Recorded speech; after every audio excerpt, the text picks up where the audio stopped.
This episode is powered by Pod Decks. Pod Decks are unique interview questions and episode starting prompts in the palm of your hand.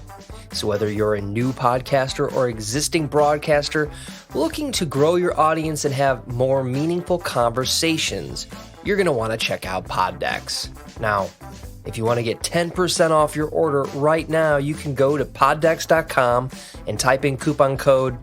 What's the code? Larry21. Yes, that's the code. Check out poddecks.com. Take your podcast to the next level.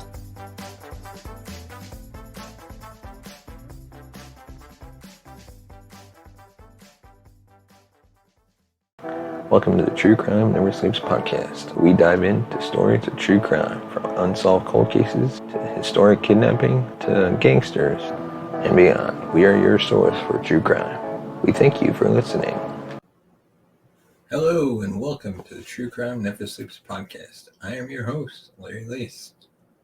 Today on Murder Monday, we discuss the almost perfect murder from John List,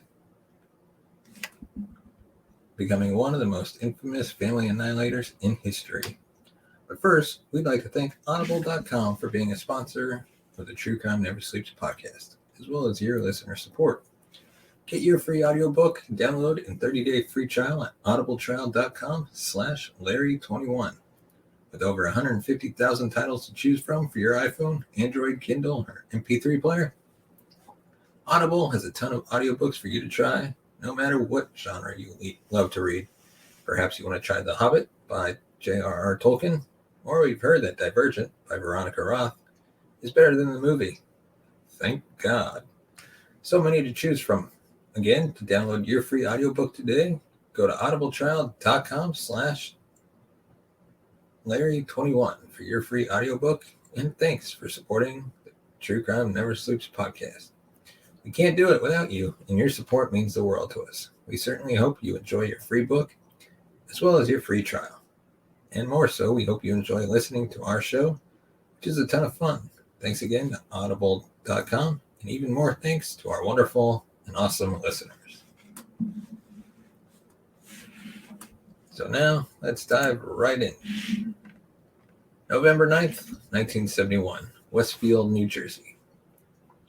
46-year-old accountant John List woke up with his children, 13-year-old Frederick, 15-year-old John Jr., and 16-year-old Patricia, just like he did every morning.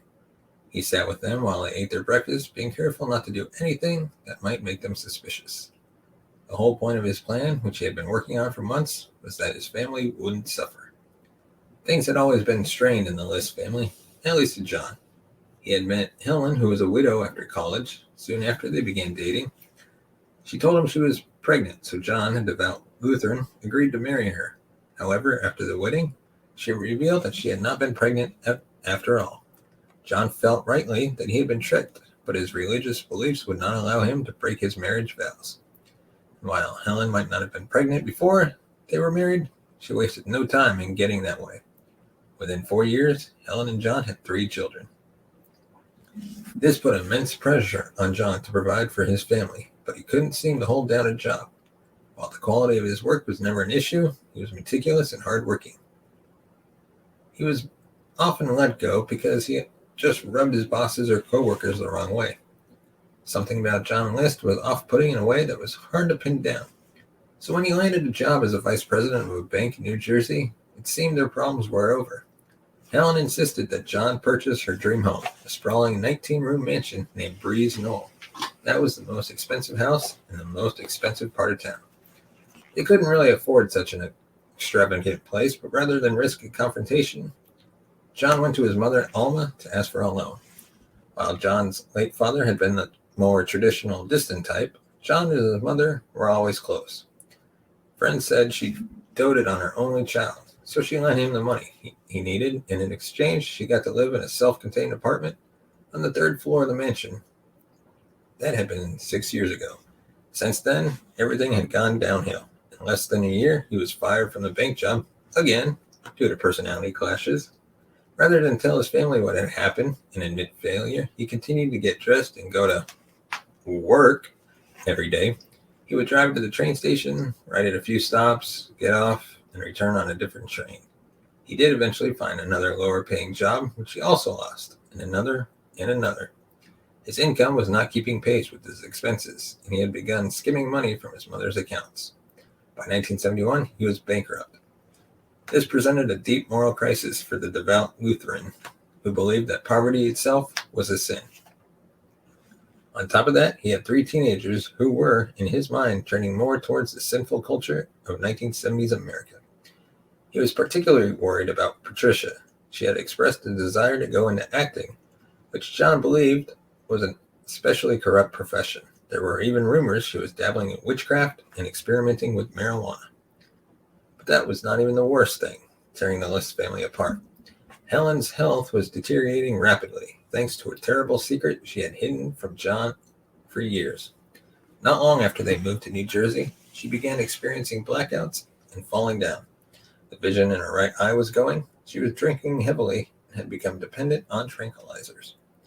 In the winter of 1968 to 1969, tests revealed that she had tertiary syphilis, which she had contracted from her first husband. To make matters worse, Helen, either from embarrassment or mental instability, had stopped going to church. John had been silently churning all of this around in his mind for months. Going bankrupt was inevitable. However, this would put the family in poverty, dependent on charity and welfare. A completely unacceptable option, according to John. He had considered taking his own life, but in his religion, suicide was the one unforgivable sin.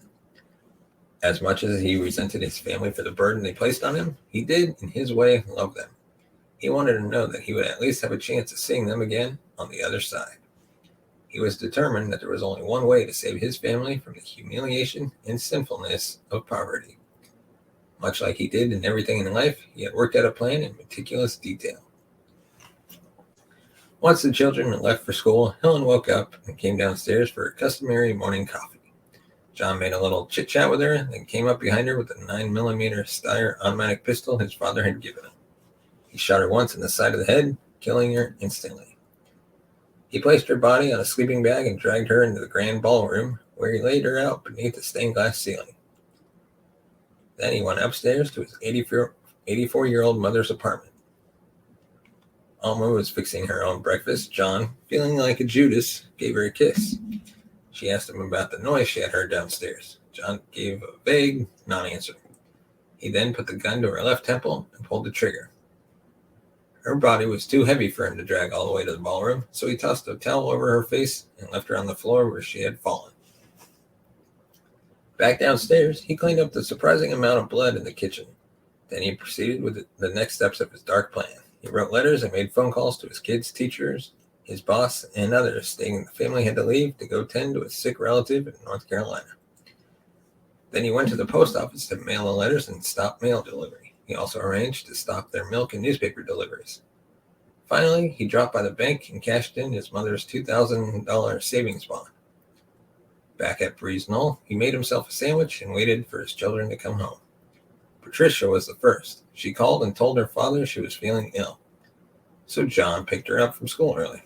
Once inside, John shot her in the jaw with his antique .22 pistol, a souvenir he had kept from his time in the war. He then dragged her body into the ballroom and laid her out near her mother. Next home was Fred. John shot him the same way he had the others and laid his body out next to Patricia. John Jr. had a soccer game after school that day. John Sr. drove to the field and watched him play, then gave him a ride home. Once inside the kitchen, John Sr. shot him in the back of the head. But unlike the other members of the List family who dropped instantly, John Jr. struggled. John Sr. shot him 9 more times before dragging him into the ballroom with the rest of his family. He then said a prayer from the Lutheran hymnal over their bodies. John cleaned up the blood as best as he could, then sat down at the table and ate dinner. When he was done, he washed his dishes and set them to dry in the drainer. He went to bed and slept, as he later admitted, better than he had in years. The next morning, he turned down the air conditioning to preserve the bodies. He turned on every light in the house and turned the radio on to his favorite classical music station, hoping to trick any would-be intruders into thinking there were people in the home. He then sat down and penned a 5-page confession letter to his pastor. Finally, he searched out every family picture in the house and cut his image out of them. Then John, Emil List, walked out the door and locked it behind him. He drove to the JFK International Airport and dropped his car off. He then took a bus into the city. From there, he took a train to Denver. There, he applied for a Social Security card under the name of Robert Peter Clark. He got a job as a short-order cook and started his new life.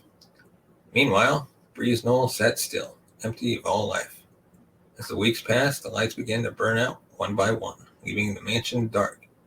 Only the sound of classical music playing over the speakers. Because the Lists were so reclusive, it took nearly a month before anyone started asking questions. By the first week of December, Patricia's drama teacher was concerned about her prolonged absence. He said he couldn't shake the feeling that something was terribly wrong at the List home. He found John List to be a strange man, but it was something that Patricia had confided in him earlier that worried him. She had told him that she was worried her father was going to kill the whole family. The drama teacher convinced another teacher to go with him to the List home to check on them. Seeing strange people walking around the house and peering in the windows in the dark, some neighbors called the police. Officers George Z. and Charles H. were first to arrive. The officers knocked and looked through the windows, but couldn't find anything out of place. At the neighbors' urging, they found an unlocked window and climbed through. The house was almost entirely dark, except for a single upstairs light that threw long shadows over everything. The air inside was frigid, and creepiest of all, haunting funereal music was playing throughout the house. Following their flashlights through the cold, empty home, they came to a set of curtains partitioning off the ballroom. As soon as the officers parted the curtains, they were hit with the smell of human decomposition. Inside, neatly laid out on sleeping bags on the floor, were the bodies of Helen, Patricia, Frederick, and John Jr. Upon searching the rest of the house, they found John's confession letter and the guns he had used to kill him.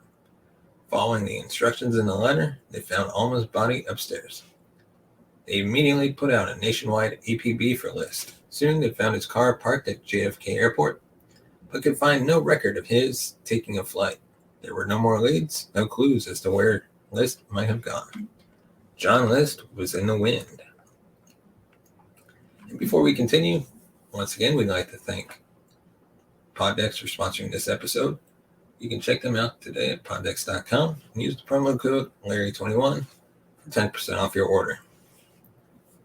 And now, let's get back. The following August, the List home caught fire in what was widely believed to have been an arson. Afterwards, it was discovered that the stained glass ceiling in the ballroom was signed by Louis Comfort Tiffany, making it worth upwards of $100,000, enough to have solved all the List money problems with plenty left over. That really sucks. All he had to do was look at the freaking stained glass and not kill his family, and he would have been a rich man. Over the years, the police followed up on every tip, citing a lead, but they all led nowhere. The police and press did their best to keep the case in the public eye, publishing and broadcasting the story on every significant anniversary. The 1st, the 3rd, the 5th, the 10th, they even tried to get the case featured on Unsolved Mysteries, to no avail. By 1989, the List case was nearly 18 years cold. Another TV show, called America's Most Wanted, had been on the air for a little over a year and was already a hit for the Fox network. Captain Frank, can't really pronounce his last name, so I'll just call him Frank M. But the Union County Prosecutor's Office thought this would be the perfect vehicle to get the List case out to a wider audience, and hopefully bring John List to justice. However, the show initially turned them down. The case was too old, too cold, until John Walsh caught wind of the case. Some of you may only know Walsh as a true crime TV host who occasionally tweets on Twitter. But Walsh got his start in true crime TV hosting America's Most Wanted in 1988, thanks to his victims' right advocacy following the murder of his 6-year-old son, Adam. Walsh understandably has some pretty strong feelings about List. He's called him a son of a bitch, a coward, and a child killer. Walsh was determined to bring List to justice. but they needed an image of him as he would have looked in 1989. So Walsh called on forensic sculptor Frank Bender to create an age-progressed bust of List. In addition to using the standard facial reconstruction measurements that most forensic anthropologists use, he also reached out to forensic psychologist Richard Walter to get a detailed psychological profile of List. He also looked at pictures of List's parents to see how their faces had aged. Using all that information, along with his own intuition, he created a bust of what List, now in his 60s, would look like, but would not be complete without his glasses. Knowing List's personality, Bender scoured thrift stores to find just the right frames that someone like List would likely wear. Conservative with thick black frames. Once he found the pair he thought would be a good fit, the bust was finished. The case of John List aired on AMW May 21st, 1989. An estimated 22 million people saw the program, including true crime fans Wanda Flannery and her daughter Eva Mitchell in Denver.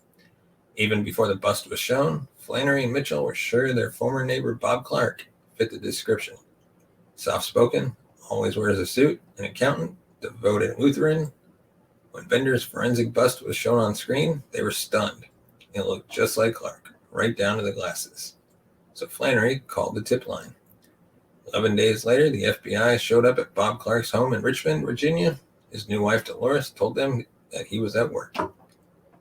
So the agents showed up at the office where Clark was working as an accountant. One of the agents said it was striking how much he looked like Bender's sculpture. They asked him if he was Bob Clark, and he said yes. They then asked if he was John List. He denied it. He continued to deny it, even after his prints were found to be a match to the prints taken from List when he had applied for a handgun permit. List was arrested and charged with 5 counts of first-degree murder. His trial began April 2nd, 1990, 18 and a half years after the killing. Talking about a long battle for justice.